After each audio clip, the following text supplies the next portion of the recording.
Hello there, welcome to our channel on Ups again. Hope you are doing fine. I'm back with another tutorial video and today I'll be showing you how to add friends on your Telegram app by the phone number. And now without further ado, let's dive right into the video. But before that, don't forget to like, subscribe and hit that bell icon for more videos. Now to add friends on the Telegram app by phone number first, let's open up our Telegram app.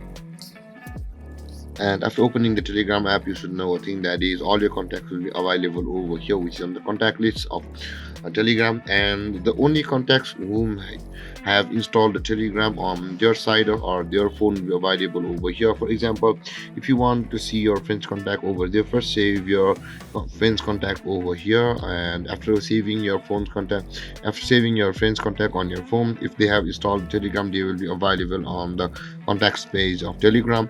And guys, this is how you add friends on Telegram app by phone number. And if you have any confusions or questions regarding the topic, don't hesitate to comment in the comment section below. And don't forget to like, subscribe, and hit that bell icon for more videos.